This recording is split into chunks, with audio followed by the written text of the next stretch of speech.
안녕하세요. 대한민국의 신속하고 정확한 국방 소식을 모아놓은 국방탐 구생활입니다. 구독, 좋아요, 알림 설정에 깊은 감사드립니다. 최근 6세대 전투기의 설계 및 제작 과정의 속도를 높이며 주목할 만한 기술적 성과를 이뤄내고 있습니다. 몇 달 전 북한이 보내는 이른바 쓰레기 풍선에 대응하기 위한 수단으로 레이저 무기가 새로운 대안으로 주목받고 있습니다.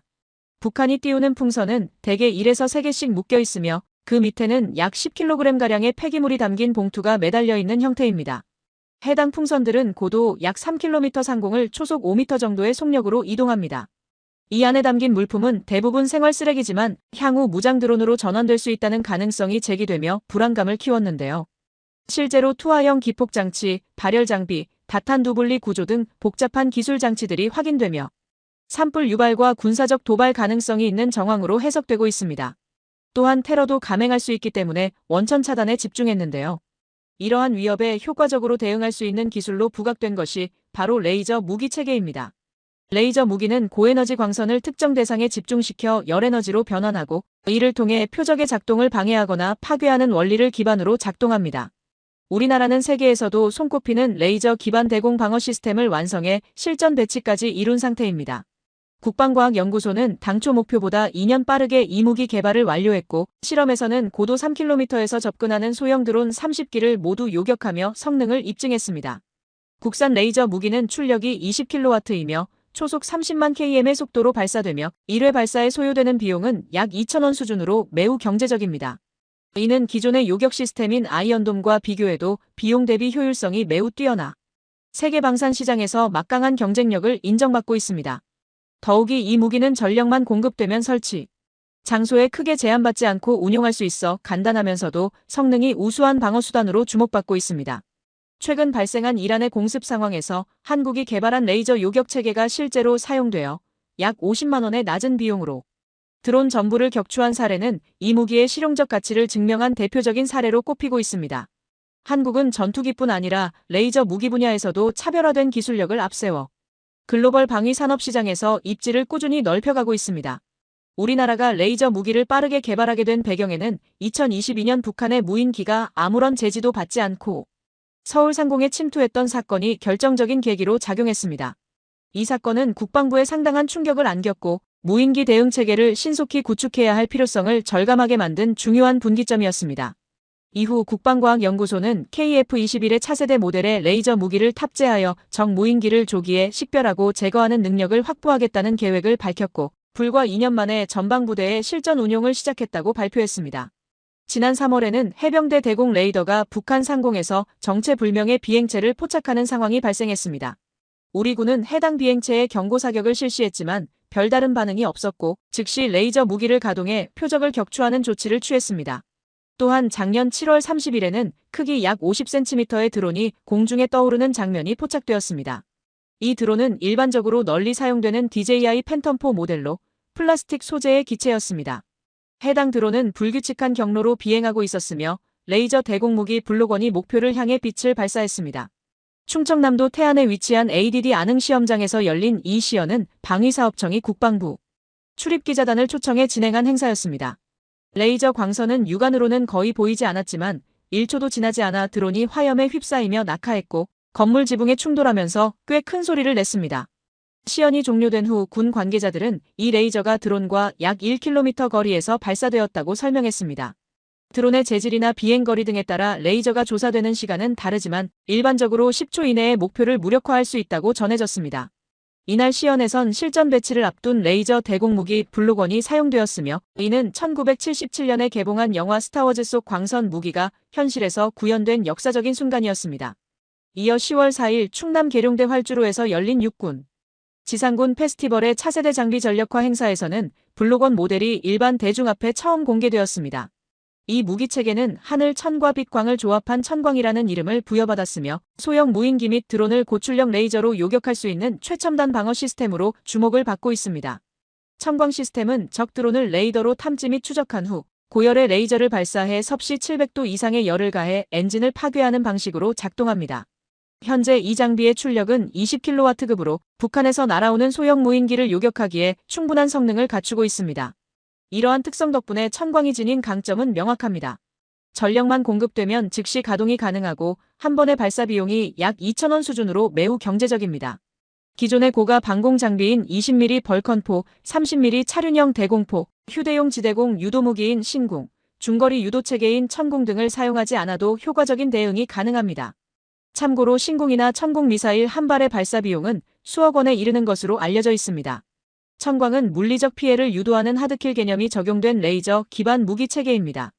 하드킬 방식은 광에너지를 열에너지로 변환해 직접적으로 표적을 손상시키는 원리입니다. 반면 소프트킬은 광에너지를 직접 전달해 물리적 타격 없이 상대 장비의 성능을 떨어뜨리는 방식입니다. 또한 이 무기는 탄약이나 화약을 사용하지 않아 낙탄에 따른 2차 피해 우려가 없고 인구 밀집 지역에서도 안전하게 운용할 수 있는 장점을 갖추고 있습니다. 게다가 천광은 최전방에서도 신속한 대응이 가능한 운용 유연성을 확보하고 있습니다. 작동할 때 거의 소음이 발생하지 않고 광선도 육안으로 식별되지 않아 은밀한 작전 수행에 유리한 조건을 제공합니다. 다만 기상 상황이 나쁠 경우 이 무기의 성능이 다소 제한될 수 있습니다. 레이저는 날씨 변화에 민감하기 때문에 비나 눈이 내리거나 짙은 안개가 끼면 빛이 퍼지거나 굴절되어 명중률이 낮아질 수 있습니다. 레이저 무기의 성능을 결정짓는 핵심 요소는 바로 출력입니다. 출력이 높을수록 타격 가능한 대상의 범위가 넓어지고 파괴력도 강해집니다. 현재 배치된 레이저 대공 무기의 출력은 주로 드론 요격에 적합한 20에서 60kW 수준에 머물고 있습니다. 전문가들의 분석에 따르면 대전차 미사일을 방어하기 위해서는 최소 100kW급 출력이 요구되며 순항 미사일에는 300kW, 전투기나 지상 장비를 무력화하려면 메가와트급 이상의 출력이 필요하다고 합니다. 즉, 출력이 높아질수록 대응할 수 있는 위협 유형이 다양해지고 전술적인 활용폭도 넓어지게 됩니다. 방위사업청은 현재 고정형 레이저 무기 블록1의 출력을 2030년까지 단계적으로 향상시킬 계획이며 블록2를 통해 항공기, 전투함, 지상 차량에도 탑재할 수 있도록 개발을 추진 중입니다. 또한 2028년까지 블록3 개발을 완료하고 출력 수준을 100kW 이상으로 끌어올릴 계획입니다. 군은 우선 지난해 12월 서울 상공 방어를 위해 건물 GOP에 20kW급 고정식 레이저 대공무기 블록1을 실전 배치했습니다. 이 조치는 2022년 북한의 무인기 서울 침투 사건과 최근 발생한 유해물질, 풍선 투척 등 점점 정교해지는 북한의 위협에 대응하기 위한 대응책입니다. 레이저 무기가 본격적으로 운용되기 시작하면 전장 환경의 판도를 뒤바꾸는 게임 체인저 역할을 할 것으로 기대됩니다. 현재 한국의 레이저 체계는 초속 약 30만 킬로미터로 표적을 정밀하게 타격하며 중력이나 공기 저항의 영향을 거의 받지 않아 매우 위협적인 전력으로 평가받고 있습니다. 특히 블록3 무기는 국산 전투기 KF-21에 탑재될 가능성이 커지고 있어 이에 대한 관심이 크게 집중되고 있습니다. 이와 더불어 KF-21의 전반적인 무장체계도 레이저 기반 기술을 중심으로 개선될 수 있다는 예측이 나오고 있으며 훈련 장비의 국산화 작업도 활발히 진행 중입니다. 전자전 항공기는 현재 미국과 프랑스를 포함한 일부 국가만 보유하고 있는 상황에서 지난해 9월 방위사업추진위원회를 통해 전자전기 블록1 개발이 공식 승인되며 한국이 방산 강국으로 발돋움하고 있음을 다시 한번 확인시켰습니다. 전자전기는 적의 레이더와 교전 신호를 감지한 후 이를 방해하는 항공기로 대표적인 예로는 미국의 그라울러가 있습니다. 그라울러는 세계 최고 수준의 스텔스기로 평가받는 F-22 전투기와의 모의 공중전에서 강력한 전파 방해 능력을 발휘해 격추에 성공하며 미 공군 관계자들에게 큰 충격을 안긴 바 있습니다. 한국형 전자전기도 그라울러와 유사한 성능을 갖춘 항공기로 개발될 예정입니다. 방위사업청 측은 전자전기 개발을 통해 장거리 전자전 수행 능력을 확보할 경우 아군 전투기의 생존성 및 연합작전 수행 능력이 크게 향상될 것이라고 밝혔습니다. 전자전기 개발 1단계는 8년의 기간으로 계획되어 있으며 2032년에는 민간 대상 공개가 이뤄질 것으로 기대됩니다. 현재 개발 속도를 감안하면 완성 시점이 가까워졌다는 분석이 힘을 얻고 있습니다. 한국군이 전파 장비와 교란 시스템을 활용해 적 대공 레이더를 무력화하는 KF-21 기반 전자전기를 독자적으로 설계하고 있다는 점은 매우 주목되며 기술 발전 속도도 가파르게 상승 중입니다. 이와 관련해 미국 CNN은 대한민국의 KF-21 전투기를 단독 보도하며 한국이 세계적인 방위산업 강국으로 도약하고 있다고 평가했습니다. 보도에 따르면 KF-21 보라매는 4.5세대급 전투기로서 세계 유수의 초음속 전투기 제조국 반열에 오른 것으로 소개됐습니다. 또한 KF-21의 높은 작전 효율성과 가격 경쟁력이 미국의 F-35보다 뛰어날 수 있으며 향후 수출 전망 또한 밝다는 점을 강조했습니다. KF-21은 현재 국산 부품 비율이 70%에 달하며 항공기 개발 경험이 짧은 한국으로서는 괄목할 만한 성과로 평가받고 있습니다. 이로써 한국은 초음속 전투기 생산국의 반열에 올라섰고 세계 무기 시장에서 새로운 가능성을 열어가고 있습니다. KF-21은 초기 설계 단계에서부터 차세대 전장 환경을 염두에 두고 개발되었으며 최근 실시된 연계 델타 비행 실험을 통해 우수한 시스템 확장성을 보여주었습니다. 국방과학연구소는 현재 비공개 시험을 통해 KF-21에 장착될 특수 무기의 성능을 지속적으로 검증하고 있습니다. 한국항공우주산업 카이는 무인 항공 기술의 핵심인 인공지능 분야에 대규모 자금을 투입하며 차세대 자율 전투기 시대를 선도하려는 행보를 보이고 있습니다. 최근 카이는 쉴드 AI와 손잡고 AI 자율 비행 기술에 대한 검증 절차에 본격적으로 착수했습니다.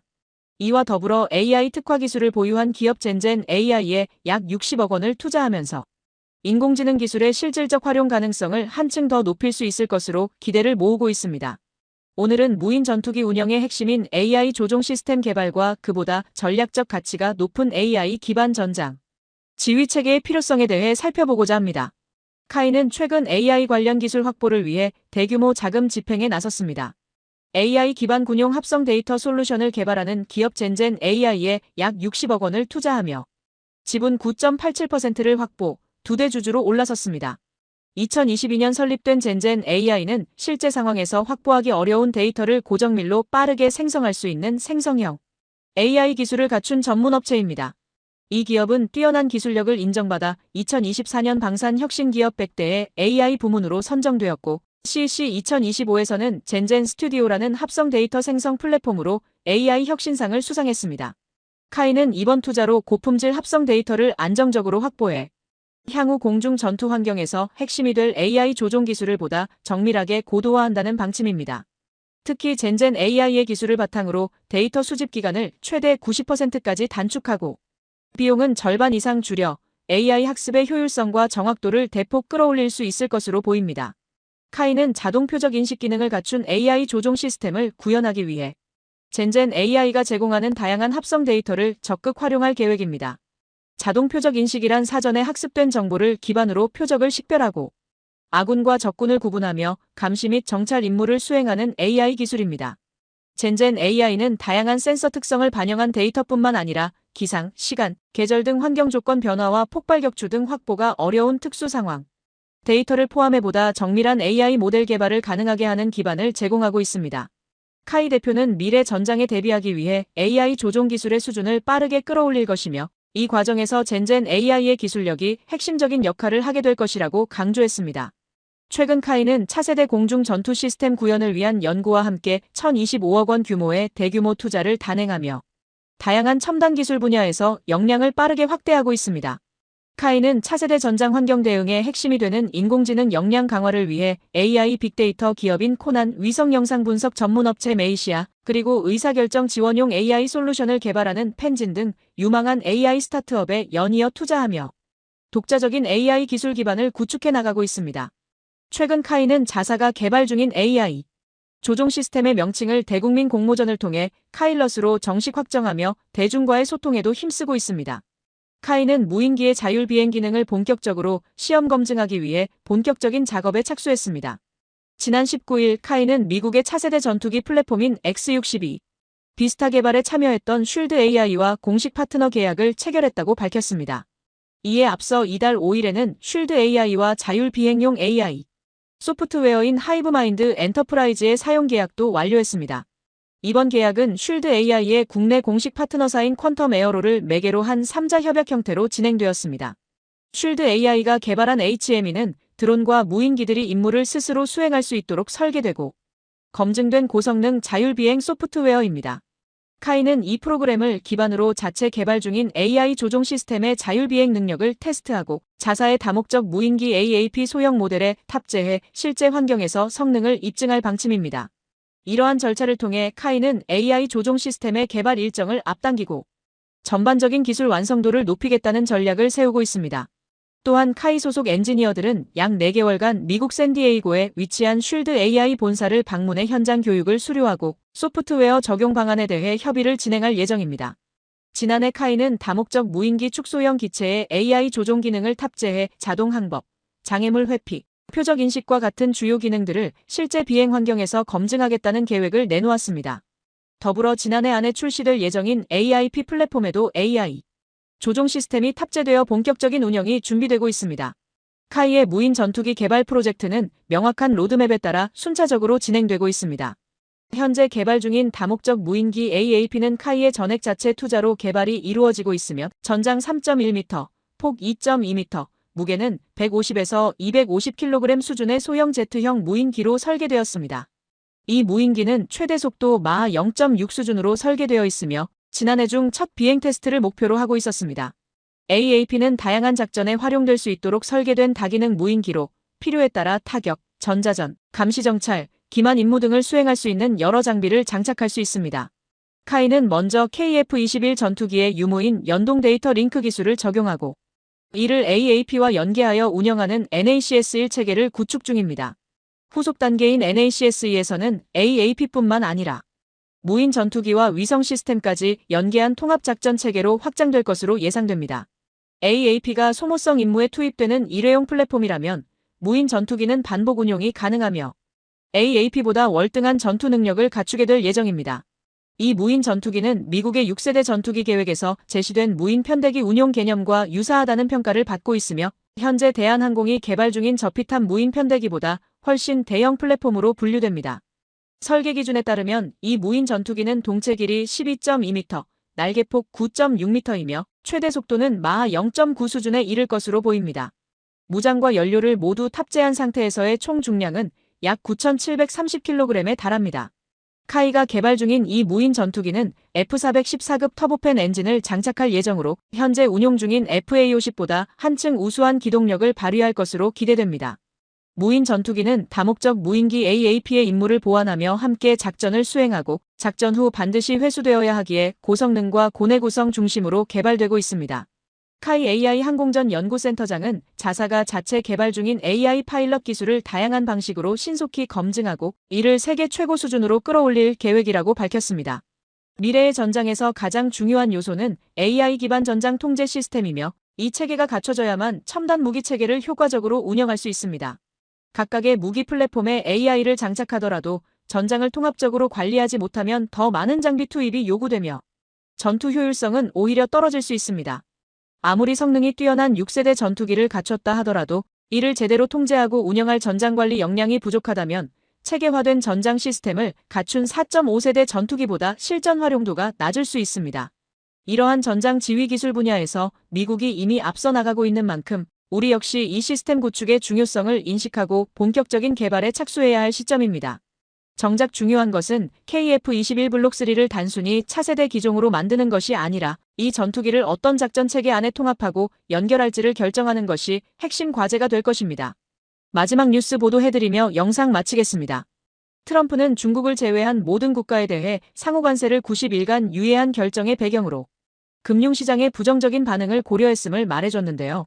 트럼프는 4월 10일 백악관에서 열린 행사에서 한 기자가 유예 결정의 이유를 묻자 사람들이 약간 겁을 먹었다고 답했습니다. 이어 국채시장을 보고 있었는데 국채시장은 매우 까다롭다며 사람들이 조금 불안해하더라고 밝혀 국채 수익률 상승과 이에 따른 금융시장 불안이 이번 결정에 영향을 미쳤음을 내비쳤습니다. 앞서 트럼프 대통령이 모든 무역상대국에 10% 이상의 상호관세를 부과하겠다고 발표하자 미국 주식시장이 급락했고 국채시장에서도 장기물 중심으로 투매가 발생하면서 수익률이 급등했습니다. 이로 인해 금융시장 전반의 불안 심리가 확산되자 트럼프 대통령도 이를 인식하고 조치를 취한 것으로 해석됩니다. 트럼프 대통령은 꽤 큰 변화다.